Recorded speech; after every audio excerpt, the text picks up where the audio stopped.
Olá, meus amigos, um dia de muita paz para todos nós. Hoje é exatamente 18 de abril de 2022, 18 de abril, comemoração da edição de O Livro dos Espíritos e também uma data que comemora o Espiritismo. E hoje nós estamos então a comemorar 165 anos da obra O Livro dos Espíritos. Mas vamos estudar a obra Os Mensageiros, capítulo 12, intitulado A Palavra de Monteiro. Vou solicitar então para a Mita fazer a prece e ela mesma irá fazer a recapitulação do nosso estudo. Graças te damos, Senhor da vida, pela oportunidade do estudo, pela oportunidade de sabermos, através dessas obras, o caminho melhor para chegarmos até Ti. Ajuda-nos, como acabamos de ouvir do ministro Joanésio, a confiar no Teu manancial de proteção, a adquirirmos coragem e caminharmos sempre para adiante. E nunca esquecermos o privilégio e a utilidade de ser útil, de servir. Ajuda-nos, Jesus, porque Tu sabes dos nossos percalços, dos nossos cansaços, das nossas procrastinações e das nossas falhas. Ajuda-nos a ficarmos contigo, porque Tu estás sempre conosco. Que assim seja.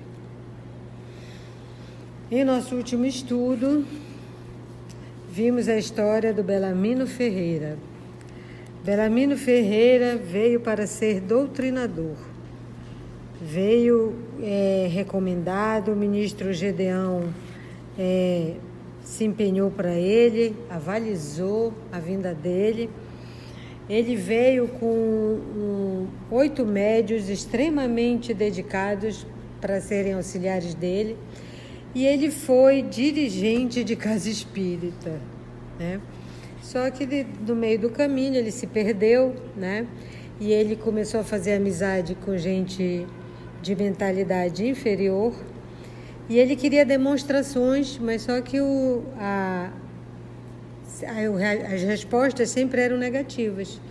E ele foi ficando chateado com os espíritos, né? Aborrecido. A esposa, Elisa, em vão, que veio também para ajudá-la, a companheira, pedia para ele voltar, né? Mas ele não. E se meteu na política, que ele diz que ele na politicalha inferior. E aí ele perdeu a oportunidade desse serviço. Então vamos lá. Vamos conhecer então a palavra de Monteiro. Outro irmão também responsável, reencarnou para o trabalho da mediunidade, esse trabalho do espiritismo no nosso país. Vamos conhecer a história dele e já fazermos uma autoavaliação. Os ensinamentos aqui são variados. Fora o amigo de Belarmino quem tomara a palavra, mostrando a agradável maneira de dizer, continuou. Há 3 anos sucessivos, venho diariamente ao centro de mensageiros e as lições são sempre novas. Tenho a impressão de que as bênçãos do Espiritismo chegaram prematuramente no caminho dos homens. Se minha confiança no Pai fosse menos segura, admitiria essa conclusão. Você vê o que é a pretensão humana? Achar que o espiritismo não chegou na hora exata, que o povo não estaria maduro o suficiente, né? Mas ainda bem que ele diz, se minha confiança no Pai fosse menos segura, admitiria essa conclusão. Porque ele está falando de quem? Dele mesmo. Belarmino, que observava atento os gestos do amigo, interveio, explicando. O nosso Monteiro tem grande experiência do assunto. Sim, experiência não me falta. Também andei às tontas nas semeaduras terrestres. Como sabem, é muito difícil escapar à influência do meio, quando em luta na carne. São tantas e tamanhas as exigências dos sentidos em relação com o mundo externo, que não escapei igualmente a doloroso desastre. Indagou André Luiz, querendo consolidar conhecimentos. Mas como? É que a multiplicidade de fenômenos e as singularidades mediúnicas reservam surpresas de vulto a qualquer doutrinador que possua mais raciocínios na cabeça que sentimentos no coração. Em todos os tempos, o vício intelectual pode desviar qualquer trabalhador mais entusiasta que sincero. E foi o que me aconteceu. Que difícil isso, né? Porque a gente sabe que a posição, quando você chega na posição numa instituição espírita, dialogar com os espíritos, normalmente quem é apontado para esse trabalho? A pessoa que tem bastante conhecimento, que tem sabe assim refutar muito bem, que tenha carinho. Mas a gente percebe que durante muito tempo os intelectuais espíritas, se assim eu posso falar, eram direcionados para conversar com os espíritos. E aí ele diz, que a multiplicidade de fenômenos e as singularidades, ou seja, as particularidades mediúnicas, reservam surpresas de vulto, ou seja, muito. Há qualquer doutrinador que possua mais raciocínio na cabeça que sentimento no coração. Eu sou médio ostensiva e participei muito de reuniões mediúnicas. E a gente, na condição de médio, a gente sente o que o espírito sente. A gente sente o que o espírito sente, não são as palavras, a gente sente. Então, na condição de médio ostensivo, a gente sentia um dialogador intelectual ou um dialogador amoroso, um dialogador que as palavras eram acompanhadas realmente de ternura e de sentimento. Era impressionante um dialogador intelectual, razão, raciocínio, palavras decoradas, que aquilo não fazia absolutamente nenhum sentido. Quantas vezes eu vi os espíritos serem assistidos pelos espíritos e o dialogador bom falar. E o espírito não ouvia absolutamente nada do que o dialogador falava. Ele estava sendo acolhido não pelo dialogador, mas sim pelas entidades. Por quê? Raciocínio. Então, é uma oportunidade que o papai está dando, mas ali é necessário um trabalho de quê? De amor. Porque se você usar só o raciocínio, você está perdendo a parte principal do trabalho, que é desenvolver o amor em ti. É por isso que o papai permite. Se você não está fazendo isso, você não está servindo para o trabalho. O trabalho não está servindo para te aprimorar, entende? A qualquer doutrinador que possua mais raciocínios na cabeça que sentimento no coração. Quantas pessoas não buscavam algumas obras de Hermínio de Miranda, Manuel Filomena, para decorar diálogos ali para poder refutar com os espíritos?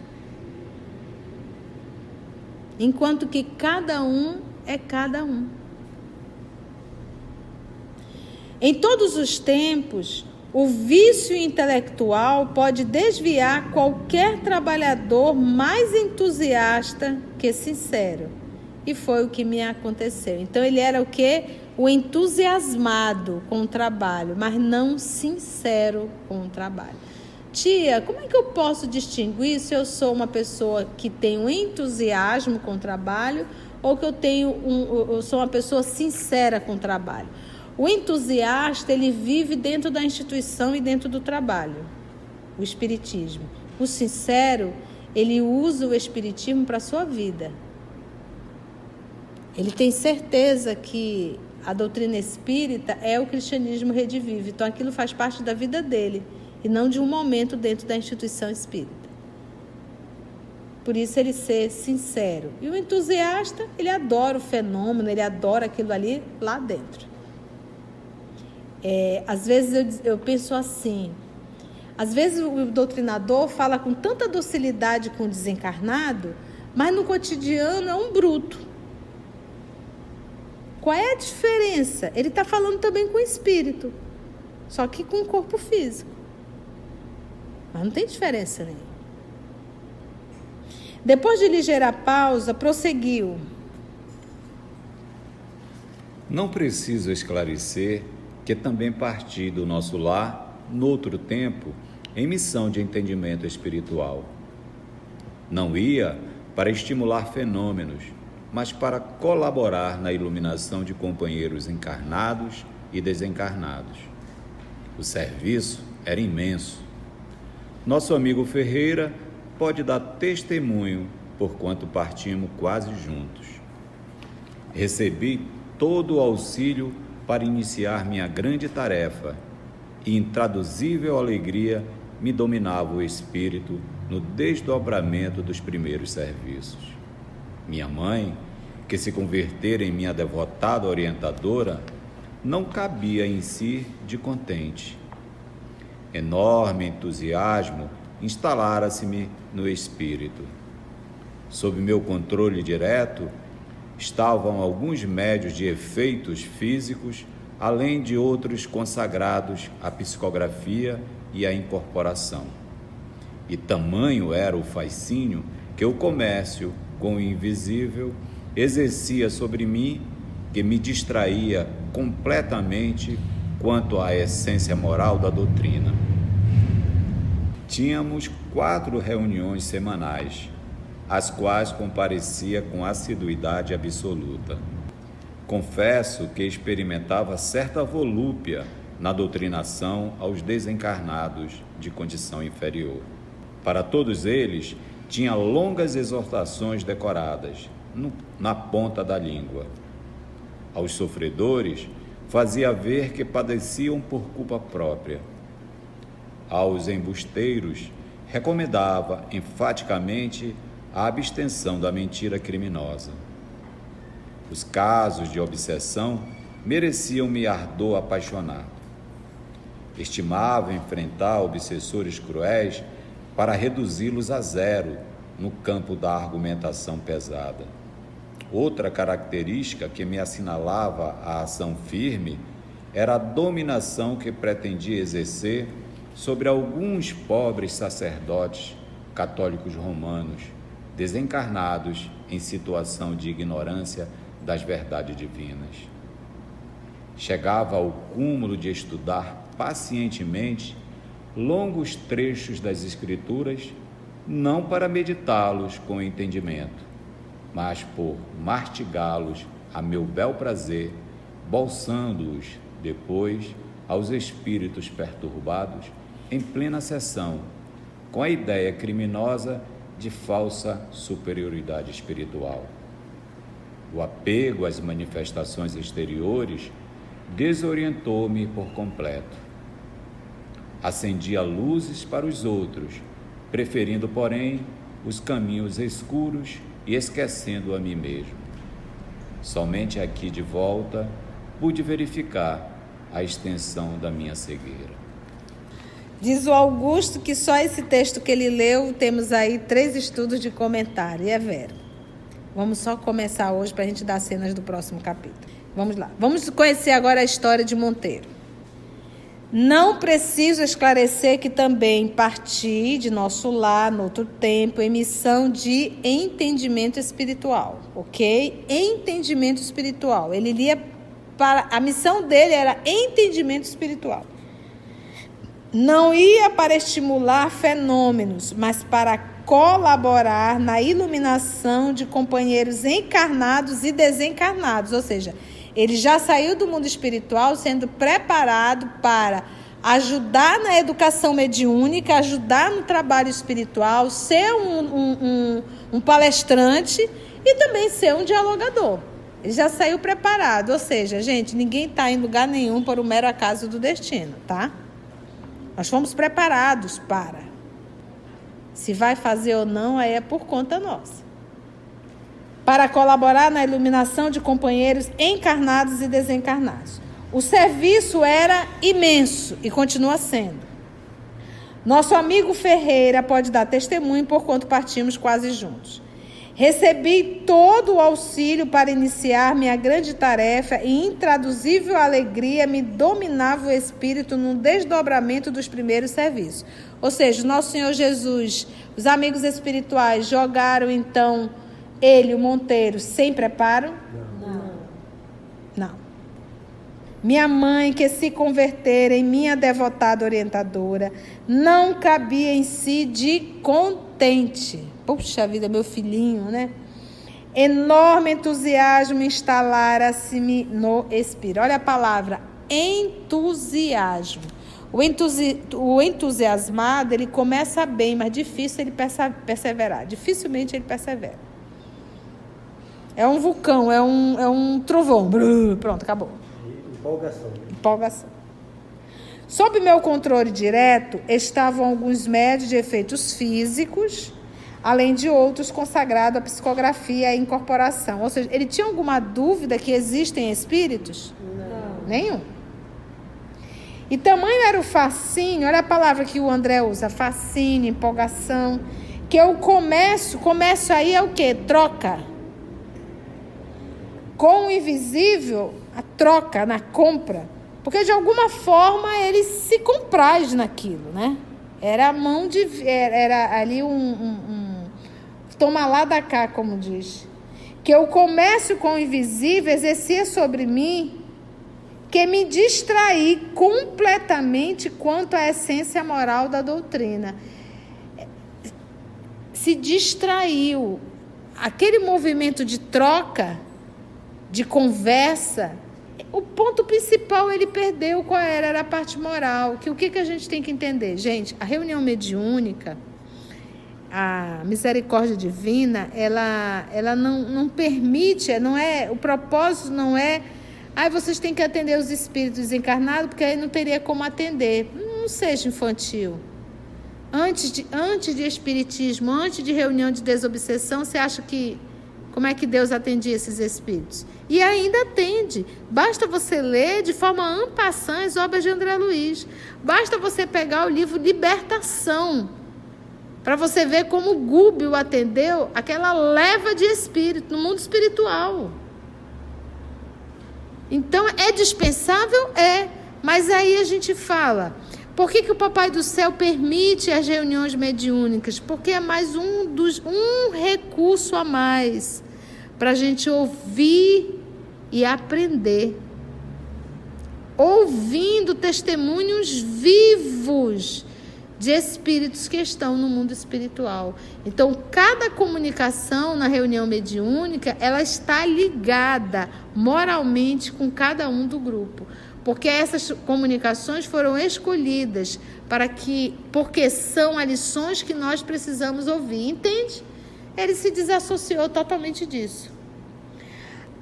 Ele diz: confesso que experimentava certa volúpia. Gente, ele sentia prazer na doutrinação aos desencarnados de condição inferior. Ele sentia prazer. Se você está atendendo o inferior, você vai sentir prazer? Não. O que você vai sentir? Piedade, dó, acolher. Não, ele sentia um certo prazer. Para todos eles, ele tinha longas exortações decoradas. Longas exortações. Quantas vezes a gente estava no transe mediúnico, o dialogador falava, o espírito ia embora. Quantas vezes eu olhei para o dialogador e disse assim, desculpa, meu irmão, mas o espírito já foi. Ah, tá, que ele vai em nome de Deus, e continuava. Eu digo, misericórdia, Senhor. Para você ver o quanto as pessoas estão... É mecânica realmente. Para mim, eu tenho uma mais hilária. O Alberto Almeida veio dar um curso aqui em Manaus, e ele estava orientando, era um curso de dialogador, e eu fui, queria ouvir, né? Eu sempre gostando de aprender. Isso faz muitos anos atrás, gente, eu nem tinha cabelo branco. E me lembro que o nosso irmão Alberto Almeida, de uma forma muito delicada, ele falou, olha, evite discutir com os espíritos. Então, você vai ali concordando, o espírito vai falando e você vai concordando, porque você tem que haver aquele movimento de empatia primeiro, você não vai estar discutindo com o espírito. E tinha um irmão dialogador que fazia parte do nosso grupo, que estava ali em treinamento, vamos dizer. Semana seguinte, trabalho mediúnico. Eu entrei em transe e o dirigente orientou essa criatura para vir conversar com o espírito que veio através do nosso intermédio. E eu me recordo que o espírito dizia: eu não valho nada. Eu sou um desgraçado. Eu não sirvo para nada. Aí vem o irmão e diz: é verdade. O que é isso, gente? Falta de sensibilidade, textos decorados. Entendeu errado. Poxa vida. Então é aquela coisa decorada, é para concordar com tudo, concordar. Gente, cadê o sentimento? Cadê o movimento de ouvir o que o irmão está falando? Entende? Então, para a gente ver que falta realmente muito isso. Eu digo que o dialogador, e as meninas, a Claudinha está aqui presente, que faz parte ela coordena aí o nosso trabalho de conversar com as pessoas, né, o atendimento fraterno. O que a gente aprende no atendimento fraterno? Que o amor que movimenta, é o carinho, é o acolhimento. Eu uso a palavra acolhimento, eu só me lembro do Julinho, né? O Julinho adorava acolher um coração.